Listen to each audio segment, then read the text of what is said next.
Hey, all my IFG friends, this is Steve. I want to say, if you like movies like I do, we've started a new podcast called Happy Hour Flicks.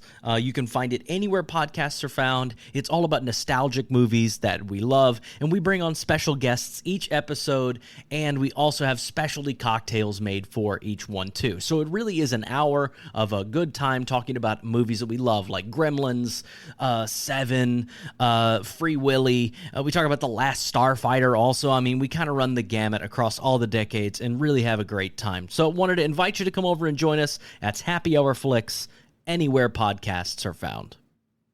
That's the biggest red flag you can imagine, because it means a political. Yeah, like there's a separation between already creatively before you get involved. Like there might be a mutiny at any time. Oh, exactly. This is the Independent Filmmaker's Guide from Framework Productions. Framework Productions. On IFG, we talk about independent film from development through delivery. By featuring discussions with creators and collaborators about their experiences, we form a roadmap to help you have the most success with your projects. One of the most impactful artists that helps create the aesthetic of a film is the director of photography. In today's episode, we talk with 3 DPs on how they work to combine technology, collaboration, and crew management to create the look and feel of a feature film. I've heard DPs say they work on a $100 million film, and they say, it's the same challenge I have every day if it was a $5 million film. That's Helga Garul, cinematographer. anything less than 20 days is going to be really fucking hard. Can we curse? And that's Jendra Jarnigan, cinematographer. I think the jump from going, especially at the beginning of the career, and jumping from something like music videos or short narrative content and then getting into feature films is actually quite a difficult one. That's cinematographer Igor Kropotov. The jump usually comes from people that you've previously worked with, especially people that are transitioning from those music videos and the short narrative content. I'm your host, Stephen Pierce. Having worked with them previously, you're most likely going to get hired on their first film if you're in good connection and. I actually don't remember how I got my first feature. It was quite a while ago, and I did not know anyone on the production team prior to getting hired. I might have had some acquaintances that referred me, but I had shot a ton of shorts. I had been out of film school for a long time. I was working as a gaffer, an electrician. I'd worked on Sex and the City and Law and Order. So I had a lot of experience, just shy of having done a feature. So I think, when I was referred and when I interviewed for that job, they could tell I was ready. First feature I did came through the camera department. I had a little stint in the camera department through seconding and firsting, and then I was firsting a low budget feature, and they needed some second unit shots, and sure, I'll do it. And so I shot some second unit shots one day, and they came out great. So they asked me to do the next one. That was it. And in that world where not much is on the line, there aren't, you don't have the studios, or you don't have a lot of money invested from anyone there. I think it's easier to get your first job that way. So if you could go back now and redo that first feature, what would you do differently? What do you think you could or would change? I would probably say it's not necessarily even the creative, because, it's kind of, it's almost the experience of shooting film where you don't know what you're really going to get until you see it. It would probably be, today I would be safer. Interesting. Because it was a car chase, I remember, and I have, camera hanging out of the trunk. Somebody, the PA is holding me so I don't fly out of the car while we're flying down some street in Palmdale with, we have a little window, there's no trucks coming crashing into us. And the guy says, hey, you might want to think about the rest of your life. It's not about this one shot. And I'm like, well, this is, so he kind of brought me back down to reality, which today I would probably do it to make sure that, I would still be here for my family at the end of the shoot day. And be safe and get the best shot. I think that the safety factor is actually is quite an important point. I think that, shooting my first feature film, we were also quite unsafe with a couple of things that we did. And I think, but like doing the first film, you're so fired up, you're so ready to just do almost whatever it takes to get that shot and, to get that footage. And you kind of, you're running on adrenaline most of the time. So you Right. kind of forget about safety. Gendra, was that your experience too? No.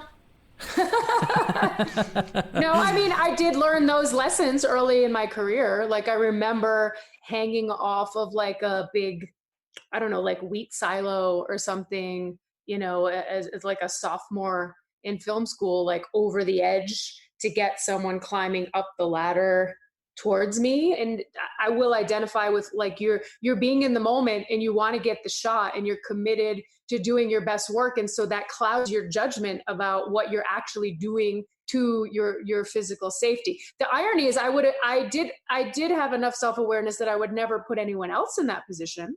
Like, I would never ask anyone in my crew to do that. I would be more aware of what I was asking someone else to do. But my making the choice to assume the risk, I think we all have to learn that. And hopefully we learn that in retrospect, looking back, to be like, hey, that was really foolish, and not because someone got hurt. What attracts you to a film? Like, is it the director? Is it the script? Is it both? Like, what does it take for somebody to, when they offer it to you, you're like, that I'm into? It's a great question. For me, it's, I think probably for most of us, I'm going to guess, is the script. And then first and foremost, because I think you read the script before you even get a deeper, lengthy meeting with the director. Unless you know them previously, you don't even necessarily know what their take on the script is until after you've read it, and then it gives you something to discuss. I think, what Gendra was saying, I think the material kind of has to exist. It has to be on, the script and has to be written. But I think what I'm looking for is a strong collaboration with the director and sort of like their vision.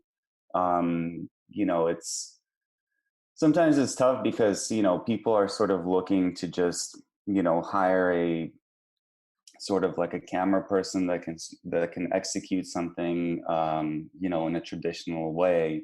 But I think, sometimes, with script and, your team, you can find a way to execute it in a more interesting kind of visual way. And I think that's what I think I look for, and that's what attracts me. When you see an indie film script come across, what's a red flag to you? Something that you're immediately like, I'm not sure this is going to be for me.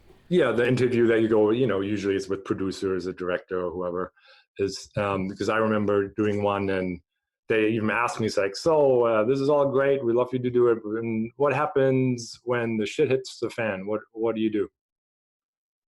Things break apart and, people are running around, and what's your MO? And, I said, well, I just look up in the sky and take a deep breath and smile. And they loved that, and I got the job. Great. And it turns out the tables turned, and they turned out to be the crazy people on the job, where it was, so there's, I think, being able to read into the situation looking forward is key. That's why people work with each other again and again, I think, because they know what they're going to get and you can plan for it, right? I don't think it's necessarily indie. That doesn't necessarily, it's just indie. It's across the whole platform. I mean, even I've heard DPs say they work on $100 million film, and they say it's the same challenge I have every day if it was a $5 million film. The time of day, the location, the actors' schedule. And so in a way, indie is not that different in a lot of aspects. It's just maybe smaller scale, and it really depends on the project. I have learned like that the interview is not about trying to sell, trying to get the job at any cost, or say what you think that they want to hear to get the job. It is a mutual feeling out of like, yeah, are you a good match? And if someone hires me to do something that is completely against my aesthetics, my beliefs, my creative instincts, then I'm going to spend the whole time trying to please them and not be true to myself or my own vision. I mean, I do think it is our job as DPs to be chameleons and to align our vision with the director, but you have to believe in their vision. How much do you expect the director to bring in? How much does that turn you off? Like, how much control do you want to have? And this, it might be different for each project, but what's the collaboration factor like for you with the director? On this one project, I remember great interview, and afterwards, there were 3 producers on the project, which also is a red flag, big red flag. So 2 of them were asking, or kind of taking me to the side after and said, "Hey, so, it is the director's first film, so, we do need your help, and we got to, help her out a little bit and tug and pull here and there," which that's the biggest red flag you can imagine, because it means a political a minefield. Yeah, like there's a separation between already creatively before you get involved. Like there might be a mutiny at any point. Oh, exactly. And sure enough, it was the script supervisor, I think, turned into the director most of the time. It was so that was a good learning curve to see that red flag and then act on it. Even there might be great elements, but it's hard to sometimes see the red flags and act on them properly. That's the tough part, I think. Do you like directors that bring in like everything fully prepped? They know the style they want to shoot it. They have really, really strong visions about the lighting and the composition and the way they want the camera to move? Or do you like somebody to come in with a more idea of performance and story and let you plug in? Yeah, I think I've collaborated with directors that have a little bit of both. There's a director I work with quite frequently who has a very strong theater background, and I've done many projects with him at this point, and I think a lot of his focus when we're filming goes towards the actors and how to get the best performance out of them, and leaving most of the visuals to me at that point, which has worked well in the past. And I think that I generally do my best work that way. Everything is planned ahead of time. There's a whole shot list for the feature film, but it's so there's some sway and adaptation as any day on set goes. But it's always, creating the movement and the blocking with the actors, and then allowing the camera to sort of play with that. But it's also very nice when when directors will, have a clear vision and, the direction that they want to go, especially how the piece is going to be edited.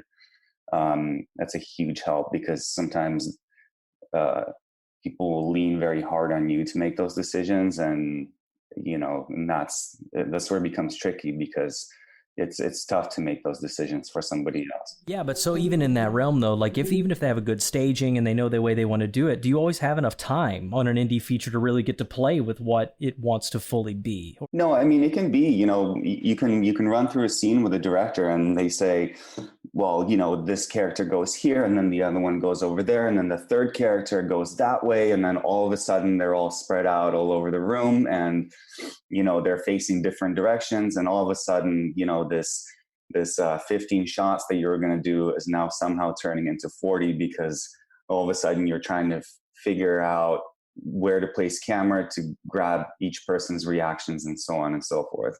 So I think that's the point where you kind of step in and you go back and, go back to the scale of what you're actually doing and the scale of the project, and have to step in and be like, listen, we need to scale this back. Otherwise we're never going to make our day. Sometimes you have to do that.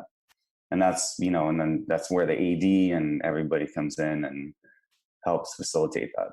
And oftentimes, because of the schedule, and, we're all fighting the schedule, that if you're trying to do something bold and visual, you want to be in alignment with the director, that the producers and the ADs are going to allow the time and respect the prioritization of time that is what the director wants, versus you're actually kind of trying to fight against that, where you're trying to fight for the time that you need to get the shots the way that you want them, where you're, I don't want to say operating in a vacuum. Hopefully your director trusts you and has your back. But if it's coming from the director, then the producers, the AD, everyone respects that. If it's coming from the DP and the director doesn't really seem to care that much, then I think it's more of an uphill battle to execute the kinds of shots, the kinds of lighting, the kind of coverage, whatever it is that you're trying to impart for the visual style of the movie. If you're making a micro budget feature, or you're making a more typical indie budget feature, so something that's like sub $500,000 and something that's more in the $1 to $3 million range, what are some schedules that you have done that have you deemed been successful, and what was good, and then some that failed? You know what I mean? Like, have you done have you tried to do the 18-day feature, the 15-day feature, and it totally fail?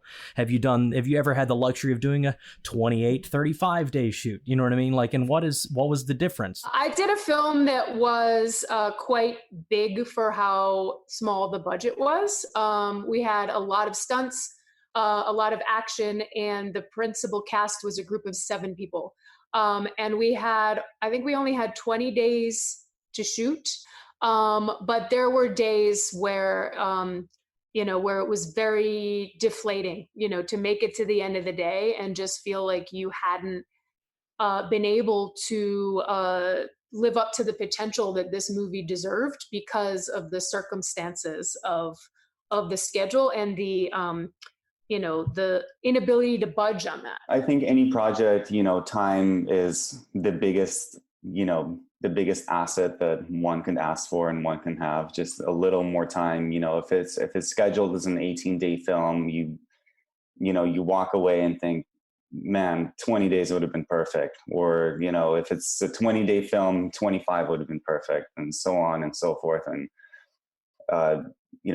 a poorly scheduled film puts a lot of unneeded pressure on production and especially the cinematographer. And you constantly feel like you're rushed and you compromise a lot. And, I think ultimately it damages the work and damages the film in the very end.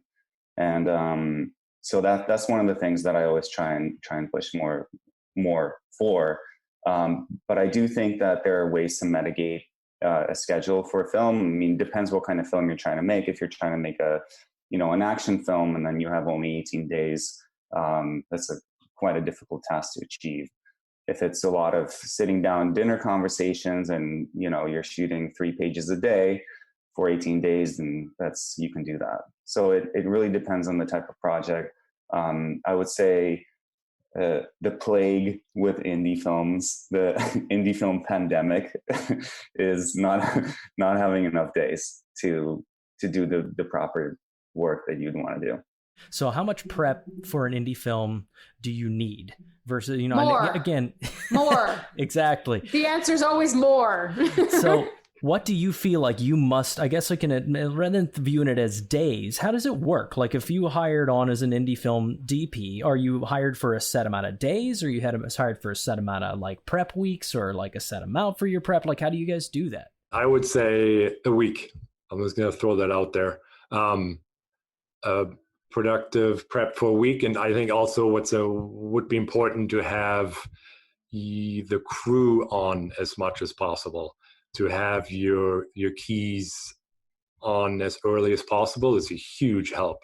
To have a gaffer, the AC, and the grip come on as early as possible, I think it's a huge plus. But otherwise, it would also, I think, depend on the creative approach of the film. I would say one experience I had, I think it was a week of prep, but no keys, no crew, which was not productive whatsoever. So they would literally, the first shoot day, they don't even know what's up and down and left and right. So I think to have everybody on the same page before you start shooting is an important step. Well, I've definitely done prep, which is about 2 weeks, but I usually try to push for about 3 or 4 weeks of prep. And the last couple of larger projects that I did, we were able to work out of an office space with the rest of the production team, and kind of gives you access to everybody there at the same time. The assistant directors doing the scheduling in the other room, and then you work with the director on the shot list, and you kind of have your keys at the disposal as well. And I think location scouting and seeing locations that do work and then some that don't work is also a huge factor in that. If someone tried to hire me for a feature and only had 1 week of prep, I would turn it down. I cannot work that way. I have the norm seems to be that you get paid for 3 weeks of prep. And then a lot of DPs, are, of course, you're committed to anything that you're putting your energy towards. So you end up putting in more sort of unpaid prep or soft prep or pre-prep prior to when your paid prep starts. So that like 3 weeks out is the full steam ahead, the entire production, the line producer, the production designer, like everybody. Anything less than 3 weeks, I feel like 3 weeks is not enough. I would like to have 4 or 5. I realize that that's not always possible, but that would be more satisfying to me. On top of that, I would love to have the lead time to know that I'm hired, that I'm going to be starting prep. Prep starts, or paid prep starts on X date. But that I know I'm going to be doing that movie so that I can start to not just get my affairs in order, to be ready to be fully present and committed with no other distractions in my life for that period of time, that I can get all that shit out of the way. But I want to start that relationship with that director in our free time, the unpaid prep, the soft prep. Like, we watch movies together, we start looking at visual references, we have discussions about who we are as people, what our preferences are, like just getting to know each other on a human level. There's no time for that once you're in that 3 week, full steam ahead go. And that's something that I've felt was missing on films when I just got hired at like, you start on Monday, like prep starts on Monday. It's like, shit, I wish I had time before we were scouting locations to get to know this director better. What have you seen and what have you found like you could do your job with? And then what do you want, like as far as lighting package? Whenever you get a lighting package and they say this, I'm like, shit. Whenever I get a lighting package and they say this, I'm like, okay. And how much involvement do you get in picking it usually? I think one of the things that I try to really avoid is sort of some productions will try and push to almost have you do a daily breakdown of the lights that you're going to need on that specific day. It's sort of, if it's something specific, like you're doing something large and you need really big units on a certain day, then you can book them for, day 19 or 18 of shooting. But it's really, really difficult to sort of, especially when you're in it and when you're filming, you're not going to remember that you need, those 10K HMIs tomorrow, but that's when like a good gaffer and good keys will sort of, have that coming up, and they'll be aware of the schedule and they'll have those units available. But I think that having a strong, lighting package that you have at your disposal the whole time is really important. And you might have sky panels one day and then not have them the next day is a little bit of a monkey wrench at that point, because the producers wanted to pay them, because you get used to it, and then you rely on those units, and you have to remember at a certain point that these are all the units that you have, and not second guess what you do have in the truck or not. The one thing about feature films that I always, kind of continuously remember as I'm working on them is that there's so much flux while you're filming it. If you don't finish a scene one day and you're still at the location, you're in the location 3 days later, you're going to pick up that scene 3 days later. But not having those units 3 days later because they got returned makes it a huge problem, I think. I would agree with that, in that just like everything about being a DP, you need to choose your battles and you need to think towards what's efficient. So I would pick a base lighting package that is flexible enough to cover most of the scenarios that we're planning on encountering throughout the shoot.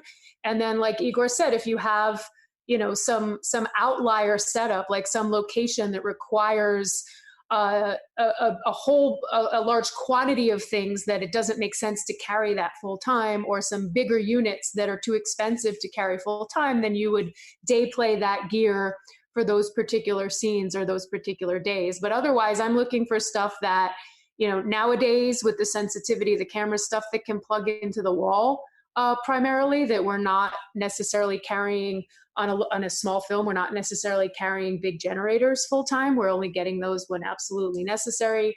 LED lights are more expensive, but they're very versatile and flexible, so that you got to figure, like, I probably want at least a handful of these because of, how fast they can be, how versatile they can be, that they're worth paying for, one sky panel S60 and one set of quasars or something. But like, you can't afford all of the LEDs all of the time because they cost too much. So how much does a location play a part? Like whenever you're like, as far as like found light and time of day and when you pull that together, how much are you taking that into account, assuming that you're going to have this base lighting package that's going to kind of Swiss Army knife most everything? I think that's the location is the biggest item of all. It can replace your lighting completely. So, and especially, I always ask what post budget they have and how much post there is going to be. That also will influence my lighting style. The Revenant is a great example. I mean, it's $150 million movie, but still, every single face was rotoscoped in that film for the DI, and it looked like it was. Some of the exterior scenes were lit because of it, but they weren't. It was just a high-end, very expensive DI process. And so I think if you know your post, and if it's going to be even hopefully a DI artist that and you know what they can achieve, I think you can adjust your lighting accordingly and you can get away with more stuff. I've learned that also, like for myself, like with the things I've directed, that if you pick the right location, you just saved so much effort. Like you now have your art, your production design, like all of it has something to hang on rather than trying to force things and build it, because it's just too much construction for an indie film. I always try and remind people when we're assessing locations, like let's say you have choice A or choice B, it's like you got to look at the creative concerns, the practical concerns, and the financial concerns. Like, okay, this location costs more, but we don't need a pre-light. Or this location is cheap, but we are going to need, 3 additional man days, a swing truck worth of additional lights. You're going to have to paint it. You're going to have to rent it for longer. Like a lot of times there's so many factors that go into the location selection, and it all comes down to cost. But I think it's important, that's part of our job. Like, we're not directly responsible for the budget, but we have to say, like, this is what it's going to take to shoot in this space. And it's like, we either have allotted for, a little money set aside for day player gear and manpower, and this location is going to burn it all up, or you're going to need to allocate more, or like take that out of your location fee because this is smaller, or sometimes I've even volunteered to give up some money in my lighting budget to give it to the art department because I know that they're out of money and I don't want to shoot some ugly fucking space that is going to be a pain in my ass. Like, so camera and lenses, when you're picking your camera, is there a brand you prefer to? Do you go through how you're going to rig it and what it's going on? Like, do you feel it's always necessary to shoot like Arri RAW or Red, R3D, or will you sometimes pop down into ProRes Quad 4, 422 HQ? And also, do you ever shoot on cameras that end up with an H.264 wrapper? I think that, there's a lot of really good cameras on the market. And I think that if you really know how to use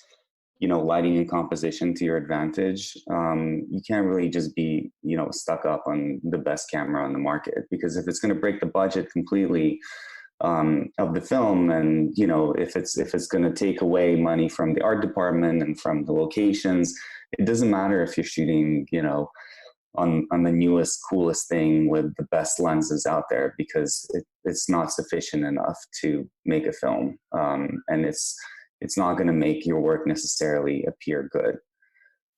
So I think there's a lot of factors to consider, you know, with indie filmmaking, and what, you know, whether it's one expensive camera, or you're going to be better off having two cheaper cameras, but make the day and have more coverage and, you know, and succeed really.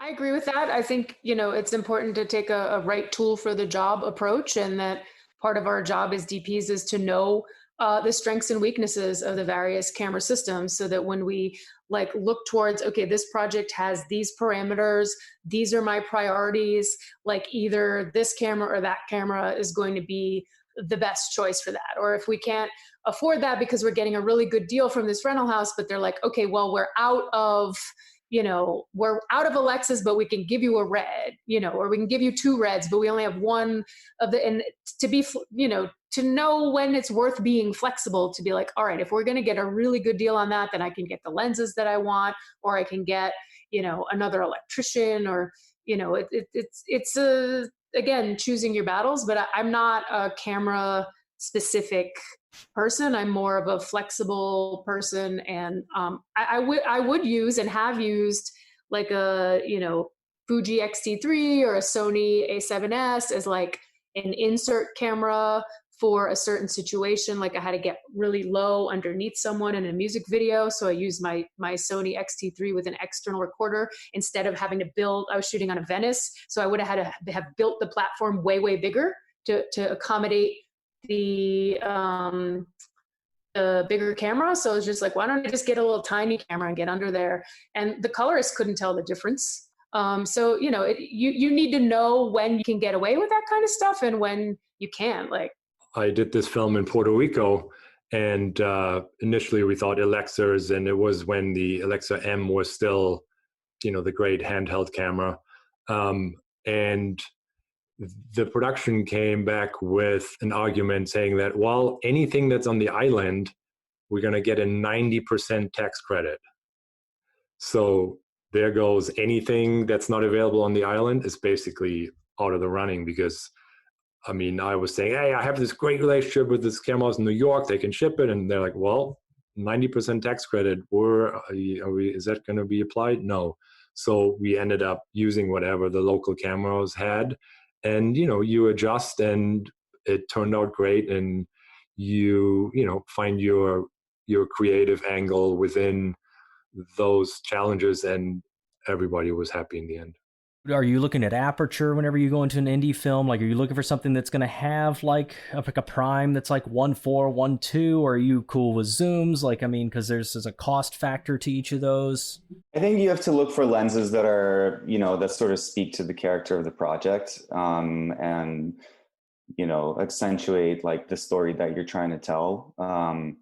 And I would say lenses are single-handedly perhaps the most important thing. And if you can exchange a more expensive camera system for a cheaper one, but get better optics, that is definitely like an avenue that I feel a lot of us end up going, you know, when people start squeezing for budget. So yeah, I think lenses are extremely important. I think that you can almost get lost in it, but it's weird. I go both ways, where sometimes I go down that road and it feels great, and I'm not sure how many people feel it later. And other times I find myself shooting it deeper focus, you know, maybe more middle of the road, crisp and modern, you could say. And it works as well, you know. So it's I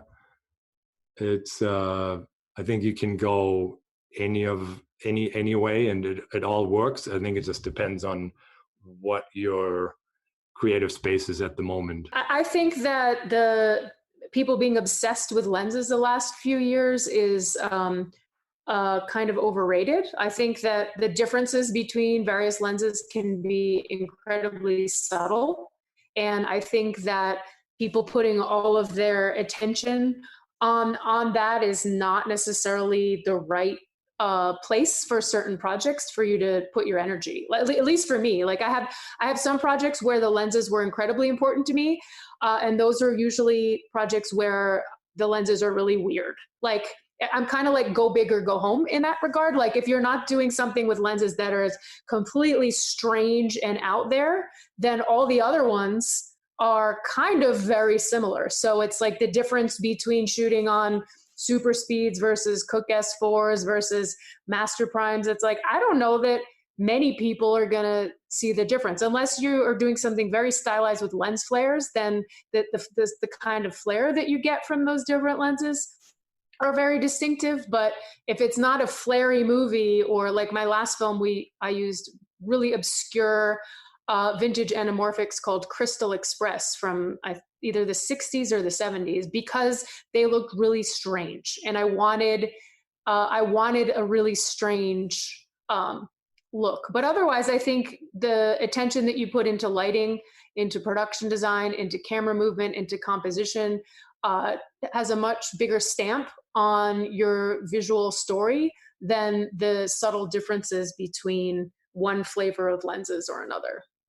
I think, and just to add on that, I think that there's a different set of factors to consider when you're doing a feature film or an indie film than your commercial work or your music video work, because ultimately that image that you're capturing is hopefully going to end up on a big screen, and everything on a theatrical screen that is 40 feet or whatever looks very different than it does in your computer. So, picking lenses that have a lot of character, like the Lomo anamorphics, and you love shooting them close to wide open, you put that up on a big theater screen, and those lines, they completely fall apart. But they do work for something like Vimeo, or something that people are going to consume either on their phones or on the computer. So, and I think that different projects call for different lenses, not just through aesthetics as well, but sometimes they want sharper lenses for computer graphics, and you have to shoot those like an f8, f11, or even higher, just so they can make those adjustments and comp stuff in. What are your websites or IG handles if people wanted to follow you? And what are you working on next? My website, helgegerull.com, which is HELGEGERULL.com. And actually, my Instagram handle is a lot of fun. I do a lot of still photography as well, portraiture, which is Helge Gerull Photo. It's hashtag Helge Gerull Photo. It's HELGEGERULL Photo. And a lot of fun stuff there. My website is jendrajarnagin.com, JendraJarnagin. And my Instagram is JendraDP. You can find me on just igorkropotov.com, and it's the same name for my Instagram handle. I always love when we get to talk to cinematographers. Yeah, me too. Both on set and off. Just usually makes for a great conversation, to be honest. What were some of your takeaways? Well, I mean, obviously location is a huge thing. Like, I think that's across the board, all departments and any kind of thing, whatever you're working with. But I really loved how Helge was talking about, being able to use found light in a location to replace lighting package. Because I feel like that's going to be something that's always, you're always going to want more. You're going to want more lights. You're going to want more time. You're going to want more crew. And that seems like if you get a nice location that has nice lighting in it, that's a great takeaway, that can be a lot of work for you and save you a lot of money. It kind of leads me to one of my big takeaways, which is something I am continuing to learn every time I work with DPs on set, is just the communication with them about the lighting package. I thought Igor gave a great perspective on that, where he was talking about needing, certain lighting instruments. If they don't finish a scene and they're in that same location, they can go to film, do pickups of that scene a few days later. But if they don't have the same lights there, now they can't do that. And that's an ongoing issue, I think, between DPs who need what they need and producers who are trying to always work or usually work towards a budget. And I mean, what else are you going to do? Features. You know what I mean? Whenever you say, here's a block of money, we're going to make a movie, that block of money has to go 1,000 different places. So I totally get it. Like, I get both sides. But also, you know, I liked how Ginger was saying, and I've heard a lot of other indie DPs say this about like having an S60 Sky panel as being like the workhorse. And those, they really are. They're big. They're like a 2K output. They're real soft light. You can use them on anything. They can be color washes. And then get in a couple of quasars and stuff. That's exactly what I was kind of expecting as far as like an indie package goes, right? And then you kind of supplement with tungsten lights, which are great, but they are hot. They require a lot of power. You know, so you may not always have the power to do it because you may not always have a generator truck. You might be shooting in a garage or, you know, whatever. So that's what I really took away, is that also with that lighting package, having stuff that you can keep the whole time, not trying to piece out day by day, but get a package that you can get familiar with, you can use the whole time, and can be versatile enough to do what you need to do. And with whatever it is, whether it's stuff you're going to have the whole time or it's special instruments that you're going to have just for certain days, just to communicate all that ahead of time during the prep time, figure it out, you know, communicate with your cinematographer about what you're going to have, when you're going to have it. Same thing with the gear. You know, Helga spoke to shooting in Puerto Rico and them getting a big tax credit on anything they rent on the island, and him saying, oh, I want to use this other thing I can get a good deal on, and them saying, well, is it as good of a deal we can get on as we're going to get if we rent it on the island? And him saying no, you know, and so he just had to figure it out with what they had there.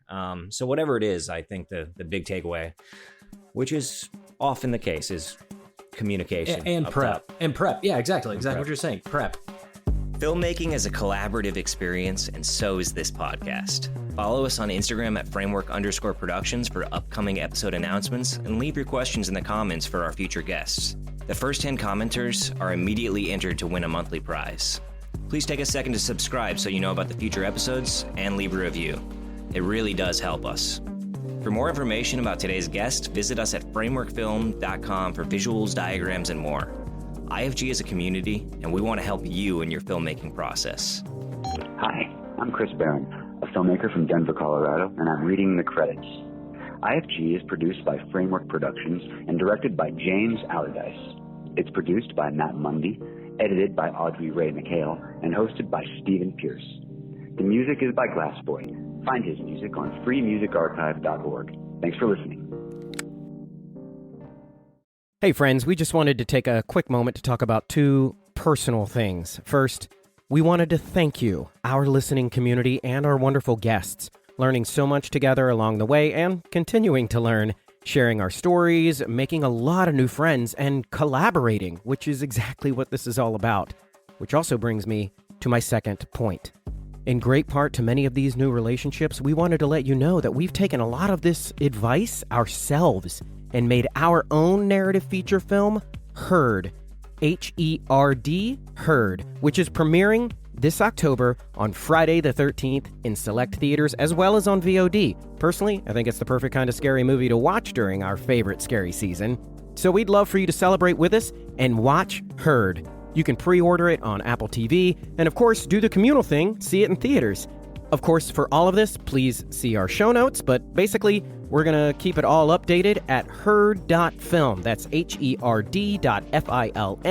herd.film as well.